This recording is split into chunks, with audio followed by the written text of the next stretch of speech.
Hello guys, welcome back my channel পূজাতে। কেমন আছো তোমরা? আই হোপ কি তোমরা খুবই ভালো আছো, আর আমিও খুবই ভালো আছি। সকাল দিয়ে ভাবছিলাম কি বানাবো। তো এই যে ফ্রিজের মধ্যে কিছুটা ঝিঙ্গা ছিল, তা আমাদের এখানে ঝিঙ্গাই বলে, ঝিঙ্গা ঝিঙ্গি এটাই বলে। তো এখানে ভাবলাম কি চল একটা রেসিপি বানিয়ে দেখে। তো এই যে পাতলা পাতলা করে আমি ঝিঙ্গাটা কেটে নিয়েছি, আর এই যে কড়াই বসিয়ে দিলাম। কড়াইয়ের মধ্যে সরষের তেল দিয়ে দিয়েছিলাম।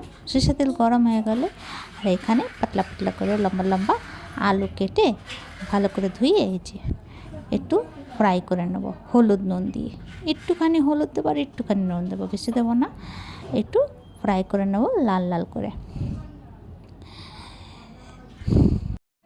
এত বৃষ্টি হচ্ছে মানে কি বলবো।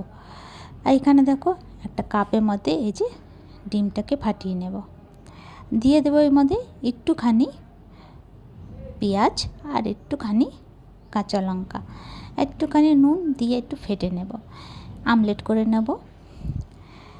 তো অনেক বৃষ্টি হচ্ছে, এই বৃষ্টির মধ্যে সবজি এত মহাঙ্গা, মানে 80 টাকা 70 টাকা কেজি, অনেক মহাঙ্গা সবজি। এখানে আলুটা নাড়াচাড়া করতে থাকবো।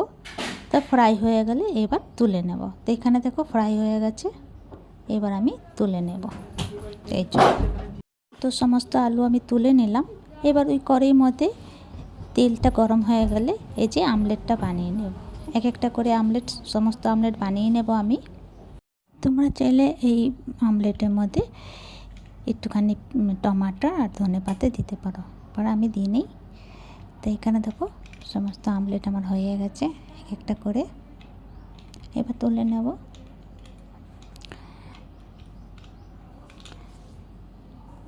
মৌসুমটা এত খারাপ করছে, কখনো রোদ, কখনো মেঘ, কখনো বৃষ্টি।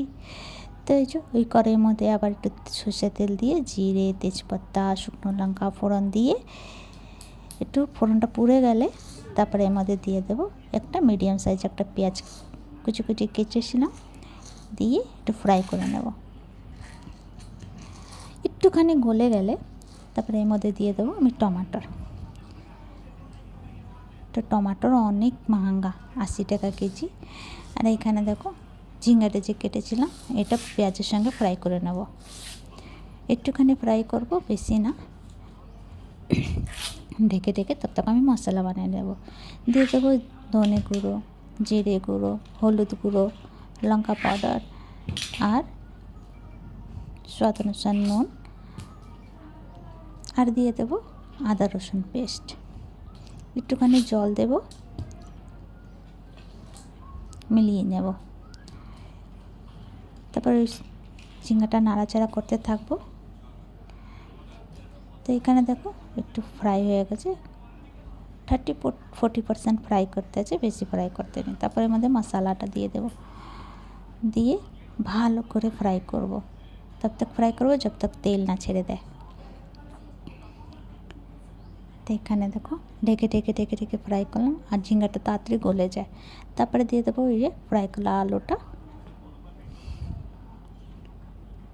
তারপরে একটু নাড়াচাড়া করবো।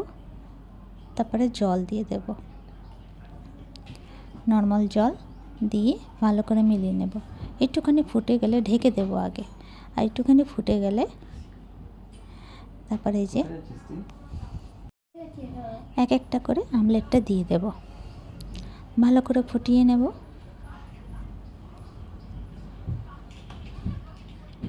ঢেকে একটু 2-3 মিনিট তক ভালো করে ফুটিয়ে নেব, তারপর নামিয়ে নেব।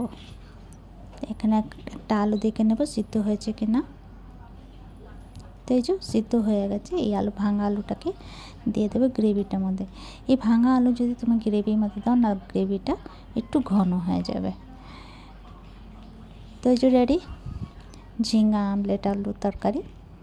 তো তোমাদের আমার ভিডিওটা কেমন লাগলো? ভালো লাগলে প্লিজ লাইক, শেয়ার, কমেন্ট করো, সাবস্ক্রাইব করে দিও। আবার নতুন ভিডিওর সঙ্গে দেখা হবে। তো তোমরা সবাই ভালো থেকো, সুস্থ থেকো। ভিডিওটা কেমন লাগলো কমেন্ট করে নিশ্চয়ই জানিও। यूट्यूब से देखले सब्सक्राइब कर दियो और फेसबुक से देखले फॉलो कर दियो। और एमनी करे एक बार बानिए खियो, भीषण टेस्टी হয়েছিল। तो चलो ভিডিওটা এখানে শেষ করছি। Bye bye, take care.